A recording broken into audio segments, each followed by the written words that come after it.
Fala, meus amigos, vamos para mais um Fala que eu te escuto. Hoje, uma dica do Ricardinho top para os vestibulares desse ano. Vem comigo, vamos falar do quê? Da guerra comercial que está sendo travada esse ano com a chegada do Donald Trump ao poder nos Estados Unidos. Lembrando o seguinte, os Estados Unidos continuam sendo a maior economia do mundo, o país mais industrializado do planeta. Só que agora, a situação é meio que diferente, porque a visão do presidente Donald Trump é diferente do que se entende sobre globalização.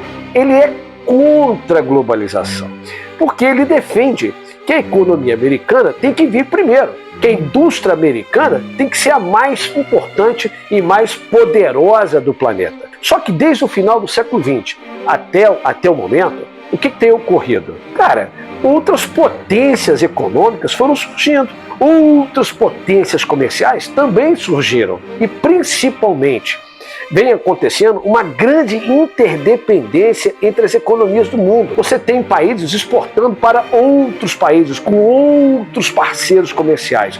Não há mais, por exemplo, como aconteceu durante a segunda metade do século XX, uma grande dependência, por exemplo, do Brasil para com a economia americana. Então os Estados Unidos, por mais de 80 anos, foi o principal parceiro comercial do Brasil, para onde mais o Brasil exportava. E agora não é assim. Só para vocês terem uma ideia, depois de mais de 80 anos, quem é hoje o principal mercado para os produtos brasileiros? A China. Quem mais compra produtos do Brasil são os chineses. E para onde o Brasil mais exporta? A China. Agora, em relação aos Estados Unidos, vamos entender isso aí. Bom, a partir do momento em que a China se transforma no país que mais exporta e que mais importa no mundo, isso, claro, passou a incomodar e muito aos Estados Unidos. Porque o custo de produção na China é imbatível. O custo é muito baixo. Por isso os produtos chineses são mais competitivos no comércio internacional e chegam ao mercado americano muito mais baratos do que produtos que os Estados Unidos também fabricam, né, e são mais caros. Então o que acontece? Os produtos chineses, que são mais baratos, chegam ao mercado estadunidense muito mais competitivos do que a indústria americana consegue fabricar. Então qual é a visão do Trump? A visão do Trump é, por exemplo, resgatar setores da economia dos Estados Unidos, como a indústria do aço, como a indústria do alumínio, que perderam o mercado para, por exemplo, os produtos brasileiros, o aço brasileiro e o alumínio brasileiro, né? Só que a relação entre os Estados Unidos e o Brasil é uma relação, para nós brasileiros, desfavorável. A balança comercial... E, Ricardinho, o que é balança comercial? Balança comercial é o saldo do que o país vende e do que ele compra. Então, a balança comercial entre Brasil e os Estados Unidos é favorável para os Estados Unidos. Por quê? Porque eles nos exportam, eles vendem para o Brasil produtos com maior valor agregado, com maior valor comercial.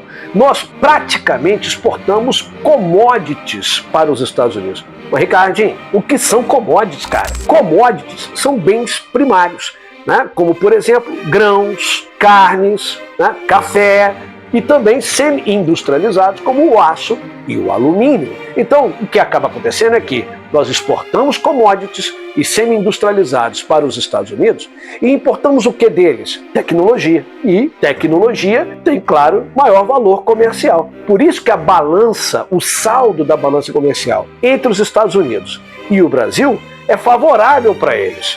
Ricardinho, quais seriam os impactos para a economia brasileira em relação à elevação das tarifas alfandegárias para o nosso aço e para o nosso alumínio? Os Estados Unidos são o principal mercado para nossos produtos siderúrgicos. Então, não há como, é muito difícil o Brasil encontrar uma outra parceria, ou seja, um outro mercado para comprar a mesma quantidade de aço e alumínio que eles compram de nós. Então, quebrou então o Brasil. Quebrou a nossa indústria? Não. O que o Trump está fazendo é o seguinte, ele está querendo forçar uma renegociação, né? Então, quando ele ameaça elevar tarifas, como aconteceu com o México, como aconteceu com o Canadá e também com a China, ele quer, na verdade, chamar esses parceiros para fazer uma renegociação. Então não tem que ter pânico, não tem que ficar nervoso, não tem que chegar nas redes sociais e falar um monte de bobagem. Não é nada disso. O que vai acontecer é que o governo brasileiro, o setor siderúrgico brasileiro, vai sentar à mesa e negociar com os Estados Unidos. Entenderam como é que funciona? Protecionismo. O que é isso? Existem diversas formas de protecionismo, tá? Quais? É quando o governo ele tenta, por exemplo, tornar setores da sua economia mais competitivos. Então, de que maneira ele pode fazer isso? Por exemplo, oferecendo crédito para setores da sua economia, né? Para que ele, por exemplo, possa então comprar maquinário, investir em tecnologia, desenvolver novos produtos, contratar mão de obra mais qualificada. Outra forma de protecionismo, elevar tarifas alfandegárias, como o Trump está tentando fazer agora. Então, claro, isso pode impactar o comércio internacional?